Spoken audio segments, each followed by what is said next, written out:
People ask me how I found her. They picture a tip, a phone call, a trail of breadcrumbs laid out just right. The truth is quieter than that, and stranger. It was a 22-year-old incident report, 3 pages of county bureaucracy, filed and forgotten in a cardboard box at the back of a rural substation, and a kid named Prospect who spent his first year in the club doing every boring errand I gave him without a word of complaint. Those 2 things, and nothing else, led us to the woman with the porch light. I have been president of the Iron Meridian for 19 years. Before that I was road captain, before that I ran wrenches and kept my mouth shut and earned my patch the slow way, which is the only way worth earning it. I have buried 6 brothers over those years. Not figuratively. I mean I have stood at gravesides in November wind and watched them go into the ground, and I have carried the knowledge of that loss home in my chest like a stone I never put down. The weight doesn't go away. You just get better at carrying it. The brother we lost on Route 42 in October of 2001 was 34 years old. His name I will keep to myself because names belong to families, not to stories. What I will tell you is that he was the best man in any room he walked into, not the loudest, not the flashiest, but the one you'd want beside you when the thing that mattered most was on the line. He had a son, 7 months old, at home in a crib while he rode that night. His wife had left 6 weeks before.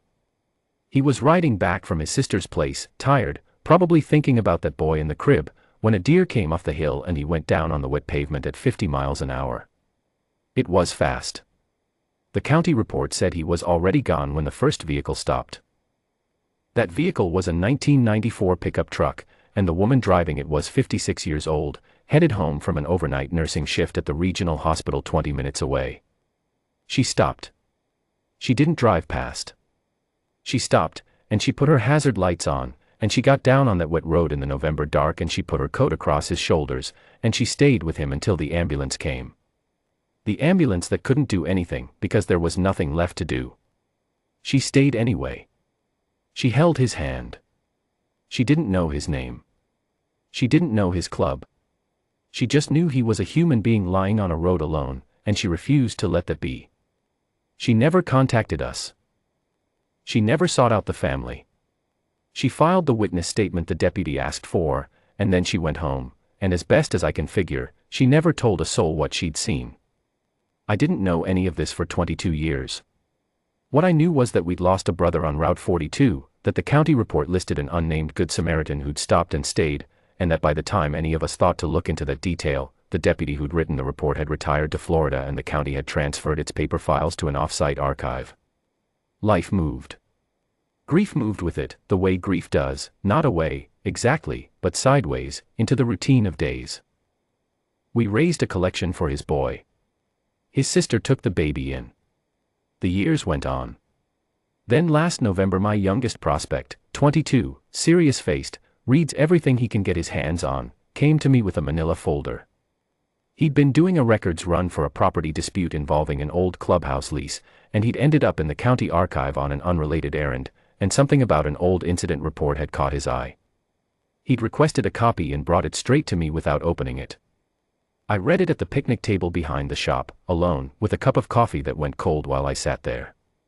The Good Samaritan's name was in the report.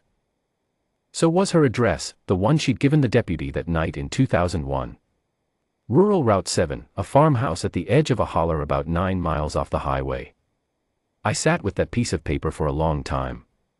I drove out there alone, which was deliberate. I didn't want to roll up on an old woman's doorstep with a column of bikes and send her running for the telephone.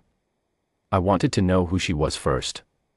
I wanted to look her in the eye and understand what I was dealing with before I brought the Brotherhood into it. She answered the door in a housecoat and reading glasses, a paperback novel in one hand. 78 years old, thin as wire, with the kind of face that has done a great deal of living without letting bitterness take root. She looked at me, the leather vest, the patches, the gray in my beard, and she didn't flinch. She just said, "Can I help you?" I told her who I was. I told her why I'd come. I showed her the copy of the incident report with her name at the bottom. She stood in the doorway for a moment, very still. Then she stepped back and held the door open for me and said, "You'd better come in, then." Her kitchen smelled like wood smoke and coffee. The table was set for 2. That was the first thing I noticed: 2 plates, 2 cups, 2 chairs pulled out at the same angle. And she lived alone. I knew that from the report, and I could see it in the way the house was organized around one person's life. I didn't say anything about it right away. I sat down across from her and she poured coffee and she told me what she remembered, which was everything. The sound of the crash. The way the rain had picked up just as she'd stepped out of the truck. The blue-black of his jacket. The way she'd pulled her coat off and covered him before she'd even thought about it, because she'd been a nurse for 31 years and there was something in her body that knew what was needed before her mind caught up. She told me she'd talk to him, even though she understood he was gone, because that was the kind of woman she was. I didn't know his people, she said. I didn't know how to find them. And after, I didn't want to intrude. I figured he had a family doing their grieving and the last thing they needed was a stranger turning up. I nodded. I looked at the 2 plates on the table. How long have you been setting 2 places? I asked. She didn't seem surprised by the question. She wrapped both hands around her coffee cup and looked at the window for a moment before she answered. Since about a week after it happened, she said. I know how that sounds. But I kept thinking about him, not in a haunted way, nothing like that. More like, there was a person on that road, and I was the last one with him, and I felt like I owed him something. I didn't know what. So I set the plate. She paused.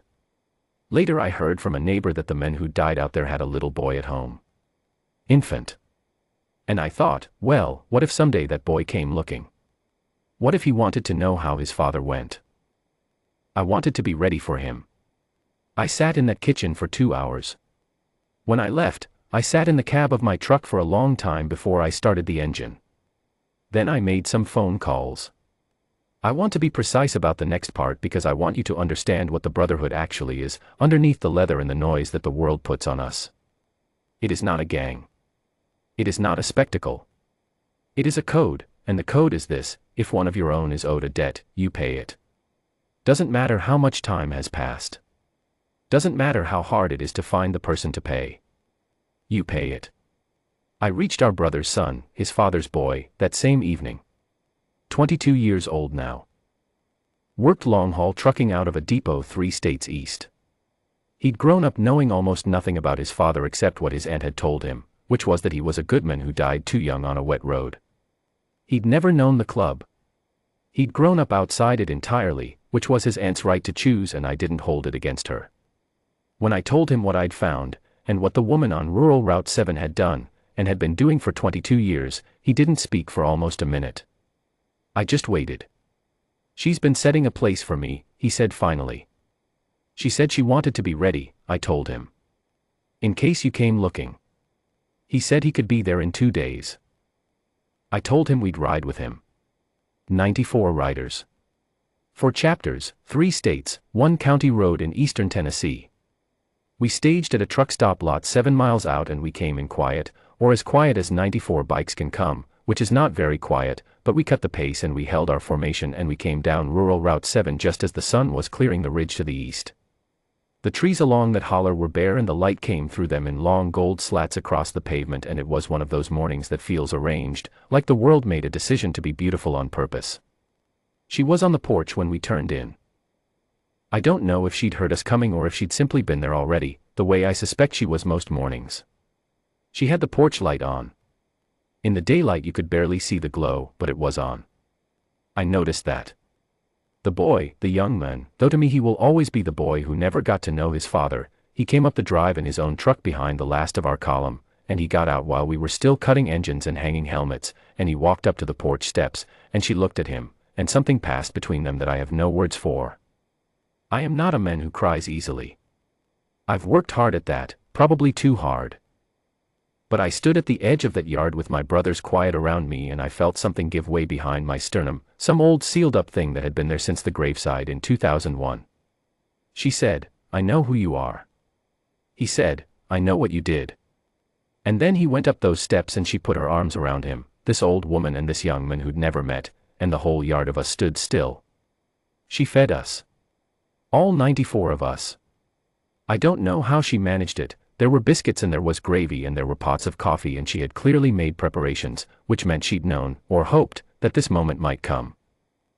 We ate in shifts at her table and on her porch and standing in her yard, and the boy sat at the second plate, the one that had been set for him for 22 years, and he ate his breakfast, and outside the kitchen window you could see the column of bikes along the road and the brothers leaning against them with their coffee cups, and nobody needed to say anything, because all of it had already been said.